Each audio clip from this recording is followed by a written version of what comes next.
Nuevamente un cordial saludo. Continuaremos las actividades del día de hoy, en este momento centrados en tratamiento. Hemos tenido una importante cantidad de actividades académicas centradas en la hipertensión pulmonar y ya por lo menos tenemos un panorama un poco más abierto. Reflexionamos un poco sobre el diagnóstico y en las otras conferencias hemos podido profundizar en temas adicionales que son valiosos para enfrentarnos a esta patología. Ahora trataremos en el espacio que se presenta de hablar un poco sobre el tratamiento y definitivamente cómo el tratamiento puede impactar en la evolución favorable de nuestros pacientes. Esta patología, como lo mencionamos hace unos minutos, definitivamente genera mucho impacto en la condición de nuestros pacientes. Y cuando nosotros empezamos a intervenirlos y a tratarlos de forma adecuada, pues vamos a encontrar que vamos a cambiar la evolución clínica del paciente. Pero no solo la evolución clínica del paciente, sino que también cambiamos su calidad de vida.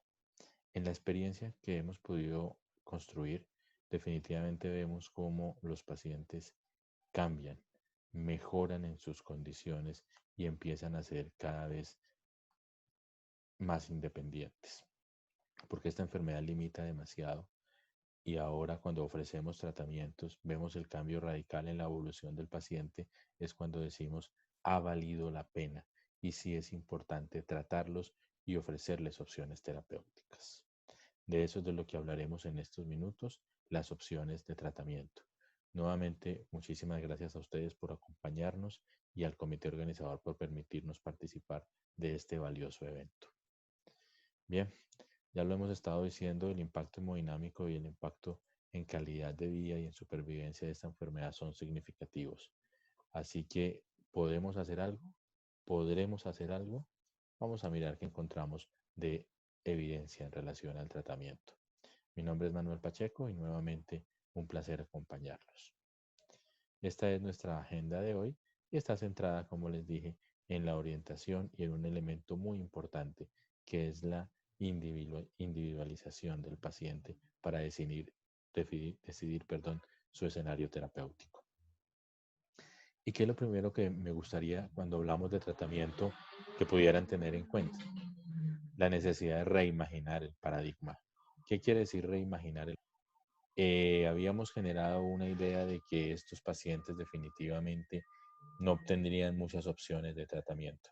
Pero a medida que hemos visto cómo evoluciona la enfermedad en el paso del tiempo, hemos podido encontrar que sí hay cambios significativos en la condición clínica de mi paciente y que sí le puedo ofrecer unos resultados en términos de salud mucho más positivos. Entonces quiero que cambiemos la idea de que no hay nada que hacer y empezar a ver una mirada diferente, una mirada positivista en relación a que sí se le pueden ofrecer a los pacientes con hipertensión pulmonar opciones valiosas de tratamiento. Voy a recordar un poco lo que hablamos hace un par de conferencias en relación al diagnóstico, cuando hablamos del papel del cardiólogo y la importancia tan importante que tenía. Podemos además recordar, después de tener unos signos y síntomas, la necesidad de la evaluación ecocardiográfica que ya detallamos, definir unos niveles de probabilidad y partiendo de esa probabilidad tratar de descartar grupo 2 y grupo 3 de hipertensión pulmonar, o sea, asociada a enfermedad izquierda cardíaca o enfermedad pulmonar. Así que requerirá unos conjuntos de evaluación de corazón izquierdo, lo mismo que evaluar pruebas de función pulmonar. Dependiendo de esto y después de descartar hipertensión tromboembólica, pues tendríamos que llevar los pacientes a evaluación con cateterismo cardíaco derecho en los centros de hipertensión pulmonar. Es importante entonces tratar de llevar la ruta del diagnóstico porque asimismo esa ruta del diagnóstico se va convirtiendo en un escenario para ir definiendo tratamientos dependiendo de los hallazgos que encontremos. ¿Por qué adicionalmente debemos tratar los pacientes? Bueno, ya hablamos de la severidad de la enfermedad y estos son datos de hace unos años en Rehab, como veíamos que prácticamente a 3 años las tasas de mortalidad podían estar superando casi el 50% y a 5 años pues eran unas cifras muy comprometidas en cuanto a mortalidad en los diferentes grupos. Miraremos si con la evolución del tratamiento estas gráficas han empezado a cambiar, pero adicionalmente, en todo este peregrinar del paciente hasta un desenlace fatal, las complicaciones son amplias. Desde lo individual, la incapacidad, el deterioro funcional, la disnea de esfuerzos cada vez más limitante, hasta urgencias, hospitalizaciones, cuidados intensivos, etcétera. ¿Vale la pena tratar? Pues si pudiéramos resolver estos escenarios complejos de la evolución de los pacientes, probablemente diríamos si vale la pena tratar. Y eso es lo que desarrollaremos. Miraremos cuál es la evidencia y qué nos dice esta evidencia. ¿Y qué es lo primero que quiero que entendamos? Miremos cómo ha venido evolucionando la enfermedad.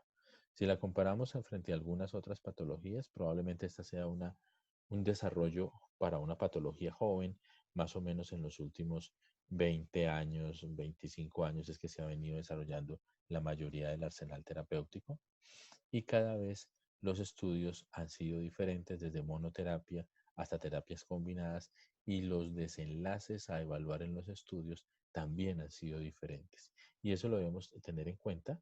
Al principio hablábamos probablemente de desenlaces en caminatas de 6 minutos, camino un poco más, camino menos, como un desenlace de estudio. Luego, a medida que hemos tenido mejores resultados, ya los desenlaces son diferentes. Y la mayoría de los desenlaces, por lo menos en los estudios más actualizados de estas moléculas, nos hablan ya de desenlaces medidos en morbimortalidad, por ejemplo, con unos indicadores de respuesta más robustos. Y eso también lo debemos entender porque estas nuevas terapias, digamos, tienen unos niveles de evidencia mucho más fuertes y sostenibles que cuando empezábamos a hablar en los primeros escenarios de la enfermedad. Recordarán cuando el presidente Barack Obama empezó a hablar de la necesidad de tener una medida de salud o unos tratamientos más individualizados, más personalizados. No lo mismo para todo el mundo, sino tratar de definir los grupos y qué darle a cada persona. Bueno, de alguna manera hemos tratado de avanzar en esos procesos y la idea es que en hipertensión pulmonar estratifiquemos adecuadamente para también poderle dar a los pacientes las mejores opciones terapéuticas. ¿Y parte de dónde? Primero de la identificación de los grupos. Es claro, completamente claro, que el grupo 2 y el grupo 3, por lo menos, a no ser que presenten unas condiciones muy específicas y que deben ser evaluadas por un grupo con algún grado de experticia y conocimiento en hipertensión pulmonar, se benefician es del tratamiento de la patología de base. Eso lo debemos dejar claro. Y el grupo 1, grupo 4 probablemente se beneficien de unas terapias específicas en hipertensión pulmonar, mientras del grupo 5 pues no hay mucha claridad y deberá evaluarse de manera individual. Esta es la primera parte de empezar a abordar el tratamiento de la hipertensión pulmonar.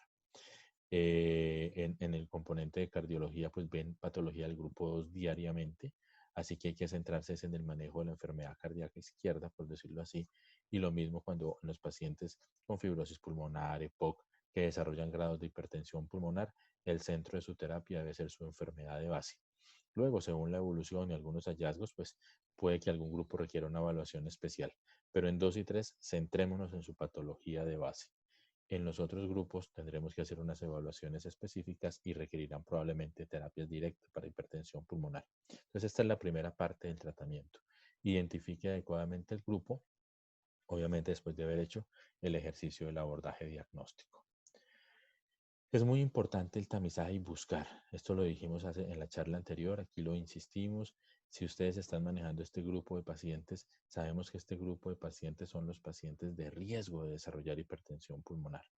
Los pacientes que tienen infección por VIH, cardiopatías congénitas, enfermedad del tejido conectivo, vale la pena que les hagamos un seguimiento un poco más estrecho en la búsqueda de la hipertensión pulmonar, porque ya vimos cómo esto puede impactar en resultados favorables y lo presentamos en la conferencia anterior, pero insistimos mucho en esto porque es una evidencia fuerte de que vale la pena buscar rápidamente.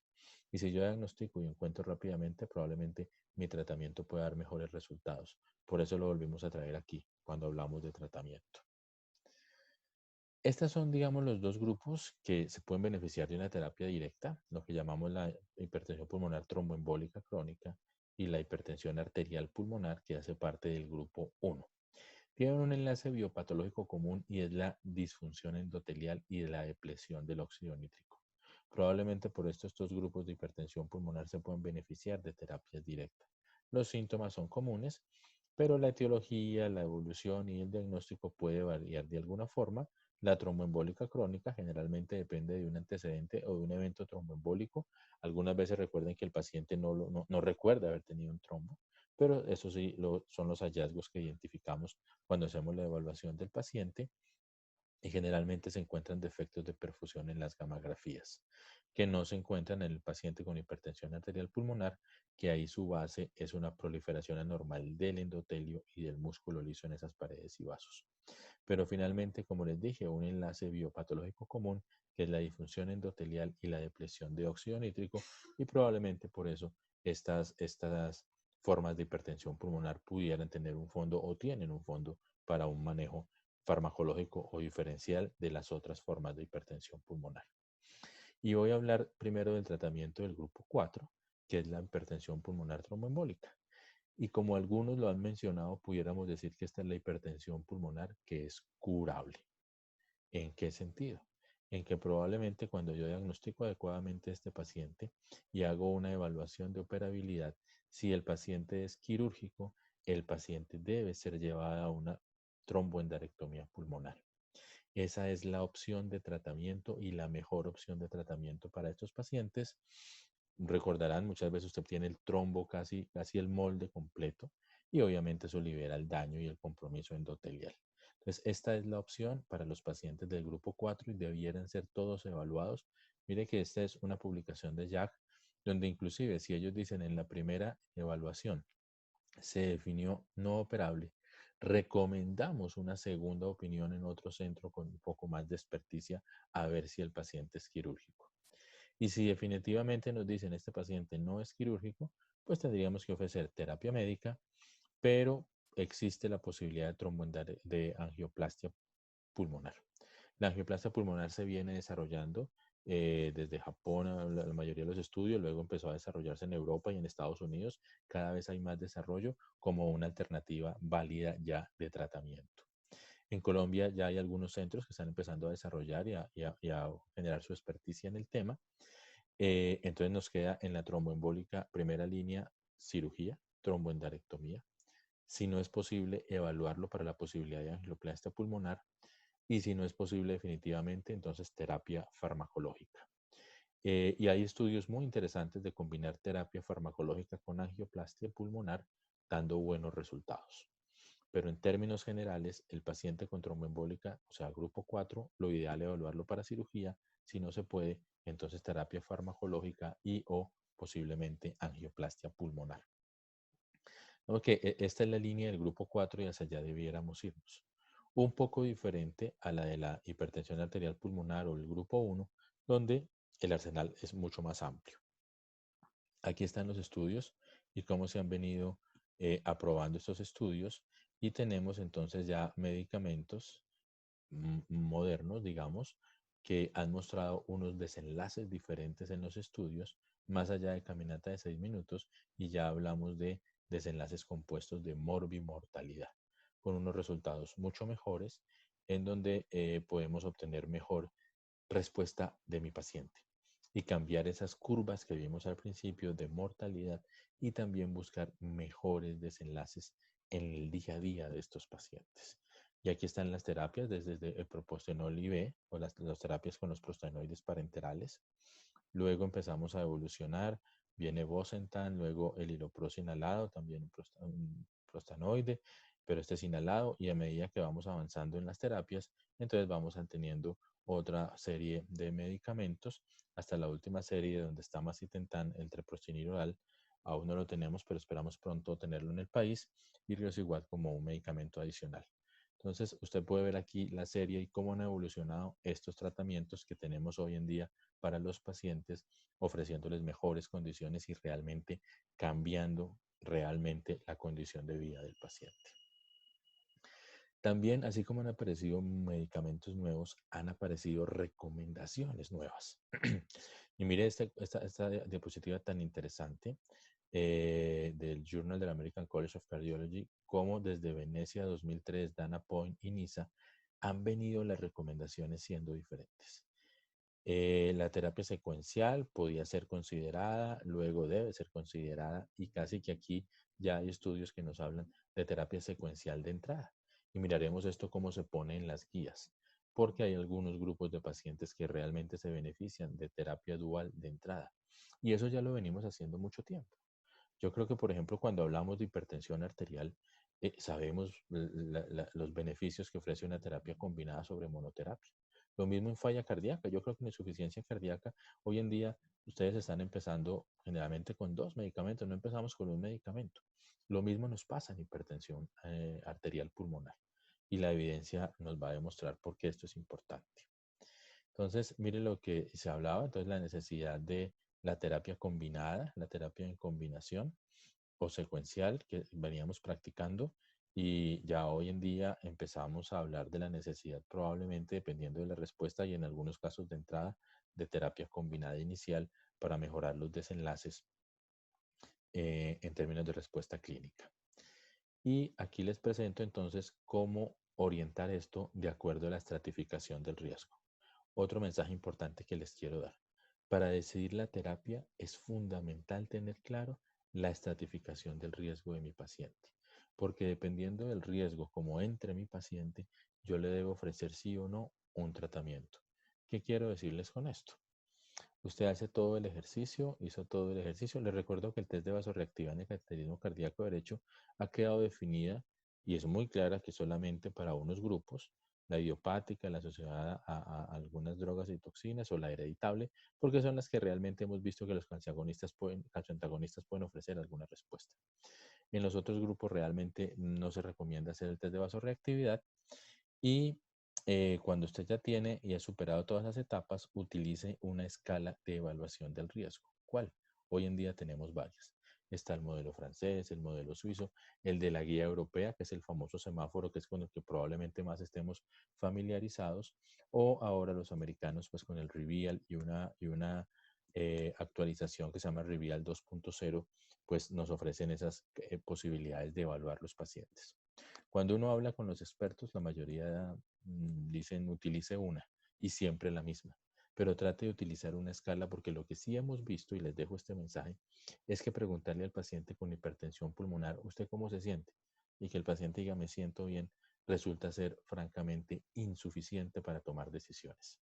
Lo más importante es hacer una estratificación adecuada utilizando la escala que usted quiera utilizar, pero trate de que sea siempre la misma y utilizarla para ofrecer esto.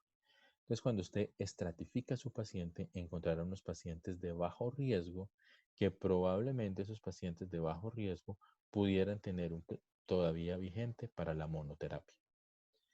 Pero los pacientes de riesgo intermedio son los pacientes que probablemente requieran terapia de combinación oral.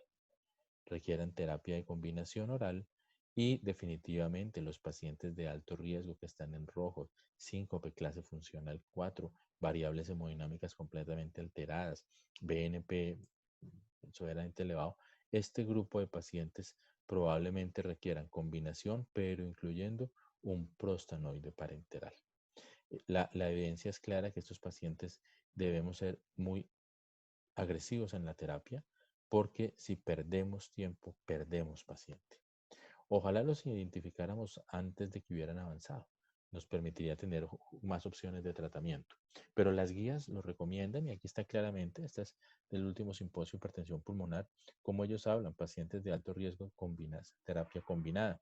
Y de una vez irlo evaluando en el grupo de trasplante pulmonar. Este es el primer enfoque de terapia. Bajo riesgo monoterapia tal vez, intermedio terapia doble y alto riesgo casi que terapia incluyendo prostanoides con el fin de obtener mejores resultados. Este es el semáforo que les mostré. Les decía cuáles son los factores más complicados y esos pacientes de riesgo alto, pues si no los intervenimos probablemente más de 10% de probabilidad de muerte al año. Y esto lo podemos cambiar si le ayudamos a los pacientes a mejorar. Índices como, por ejemplo, que pacientes que caminan menos de 165 metros, clase funcional 4, 5 a repetición, BNP mayor de 300 y las variables ecocardiográficas o hemodinámicas, pues nos ayudan mucho a definir la necesidad de estos tratamientos. Los otros pacientes se pueden beneficiar, ya hemos dicho, de terapia mono o terapia dual combinada, buscando mejores resultados. Se ha venido hablando del riesgo intermedio, porque todos los pacientes que están aquí en esta bolsa de riesgo intermedio parecen no ser iguales. Y ha habido propuestas para subclasificar el riesgo intermedio. Esta, por ejemplo, evalúa caminata de 6 minutos y la relación del TAPSE con la presión sistólica. Y si los pacientes tenían al menos uno de estos dos, menos de 270 metros en la caminata o menos de 0,24 en esta relación, se consideraban riesgo intermedio alto y los otros riesgo intermedio bajo. ¿Con qué variable? Definitivamente sí encontraron diferencia cuando evaluaron los dos grupos en términos de mortalidad. Y cuando nosotros miramos cuál es el impacto en la supervivencia entre estar amarillo, rojo o verde, pues mire esto tan importante como los pacientes que se nos quedan en rojo, definitivamente la supervivencia es severamente afectada y muy diferente a los pacientes amarillos y a los pacientes verdes. Por eso es que vale la pena que tratemos a los pacientes porque los resultados están ahí. Y cuando yo les mostraba al inicio las primeras gráficas de mortalidad, mire que esto sí ha empezado a cambiar. Y mire lo que pasa si yo pongo a mi paciente en verde. Casi que lo pongo con una supervivencia, mire, 24 meses, casi 88%. Y esto con una buena calidad de vida, no con tantos desenlaces adversos como veíamos en el pasado. Aquí es claro, la evidencia sí nos muestra que los tratamientos sirven y que vale la pena ofrecerle terapias a los pacientes. Ahora, adicionalmente, hablando un poco de terapia desde el punto de vista general, igual a lo que hacemos en otras patologías, no es perderle el centro de la terapia de la hipertensión pulmonar, sino verlo como un fenómeno general, cuidados paliativos, entrenamiento, rehabilitación. Todos esos elementos son fundamentales para usted hablar de una hipertensión pulmonar tratada de una manera integral o global. Las opciones de tratamiento son amplias. Usted encuentra los antagonistas del receptor de endotelina, que la mayoría son clase 1A. Usted encuentra inhibidores de la fosfodiesterasa, estimulantes de guanilato ciclasa. Estas son las alternativas. Digamos que de las alternativas de combinación en estos grupos generalmente está el antagonista del receptor de endotelina con el inhibidor de la fosfodiesterasa como una terapia inicial y luego se van haciendo estudios o cambios según la respuesta que el paciente vaya presentando en esas variables que hemos dicho o en ese sistema de clasificación, sea el semáforo, sea el REVEAL, sea el REVEAL 2.0, el que usted utiliza, le permitirá ir avanzando o tomando decisiones y básicamente los pacientes que están en categoría 4, progresión rápido, son los que se benefician de terapias con prostanoides. Entonces aquí está, generalmente uno toma la decisión inicial como lo hablamos y esos pacientes deben evaluarse 3 o 6 meses de tratamiento para ver respuesta e incluye a los de bajo riesgo. A veces nos confiamos con los de bajo riesgo y no los seguimos y los de bajo riesgo tienen posibilidad de deteriorarse y progresar a intermedio y progresar a alto. Así que también debemos seguir a los pacientes de bajo riesgo y no confiarnos con ellos. Después del seguimiento puede que el paciente hubiera cambiado, hubiera mejorado o se mantuviera estable en bajo riesgo si por ahí entró. Y la idea entonces es mantenerlo en su terapia y seguimiento estructural. Pero si a pesar de la terapia mi paciente sigue intermedio o alto riesgo, es cuando se piensa en una terapia triple. Y entonces esa terapia triple, la idea es también ofrecerle al paciente un seguimiento clínico y básicamente cada vez vamos haciendo el seguimiento y si el paciente no nos responde, pues lo debemos plantear para evaluar en grupos de trasplante y si hay buena respuesta, pues seguirlo y mantenerlo en su terapia desde el punto de vista no solo farmacológica de hipertensión pulmonar, sino integral. Integral. Adicionalmente, ¿qué debemos recordar? Pues que estos pacientes, como les dije, no van solos, además de rehabilitación, oxigenoterapia, el manejo anticoagulante, que más adelante tendremos una conferencia al respecto, también el manejo general de falla, los diuréticos y el manejo de arritmias, que no son infrecuentes en este grupo de pacientes. Entonces, también recordar la necesidad de dar el manejo integral a la patología y no centrarnos solamente en el vasodilatador pulmonar como estrategia farmacológica. Los estudios adicionalmente que nos muestran, Pues miremos qué estudios tenemos. Por ejemplo, tenemos Serafin, que fue un estudio muy interesante, evaluando macitentan en desenlaces compuestos de morbimortalidad en hipertensión pulmonar. Lo que les he dicho, mire que los estudios anteriores muchos evaluaban era caminata de 6 minutos. Este evaluó eventos de morbimortalidad y el número de pacientes ya empieza a ser un número significativo versus los números de los estudios iniciales.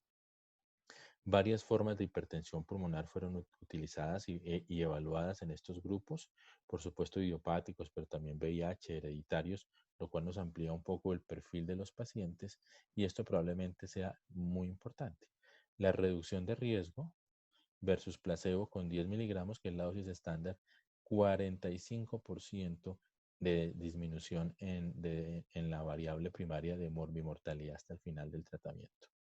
Si comparamos esto con las curvas iniciales, definitivamente, como les mostré ahorita en el otro estudio, sí han cambiado estas curvas, sí podemos ofrecer mejores desenlaces y impactando también en cómo llega el paciente a ese desenlace, mejores resultados y mejores posibilidades de respuesta. Así que, ¿qué podemos decir sobre el tratamiento de la hipertensión pulmonar? Pues primero, recordemos la caracterización del paciente y la estratificación del riesgo. Yo diría que eso es importante para que usted seleccione la terapia dependiendo en bajo riesgo, intermedio o alto. El tratamiento combinado inicial, cuando hablamos de riesgo intermedio, se fundamenta en reducir desenlaces adversos, y tratemos de buscar un objetivo. El objetivo es que mi paciente esté en el bajo riesgo o llevarlo a mejor puntaje, que es clase funcional 1-2, mejorar el índice cardíaco, disminuir NT, mejorar la caminata. Bueno, eso lo podemos lograr. Y cuando tenemos deterioro funcional, pobre respuesta, pues estamos encontrando la respuesta inversa, así que probablemente requerirán esos pacientes adicionar terapia y son los que probablemente van a pasar a triple terapia, incluyendo prostanoide. El día a día de estos pacientes es difícil, pero cuando uno los puede enrutar en el tratamiento adecuado, la verdad que encuentra cambios significativos y son de esos días que usted dice, vale la pena hacer esto. Muchísimas gracias por su compañía. Este es Cardio Pacífico y yo les quiero mostrar esta imagen para terminar. Esta imagen es tomada por mí en uno de los espacios cuando, bueno, salimos. Ojalá pronto lo podamos volver a hacer. Y este es el Pacífico colombiano. Esta es por la zona de Maguipi. Es un espectáculo, es un espectáculo. Así que les digo que estoy muy emocionado de haber estado en este Congreso Cardio Pacífico. La verdad, muchísimas gracias nuevamente por la invitación y muchas gracias a ustedes por habernos acompañado. Un feliz día. Muchas gracias.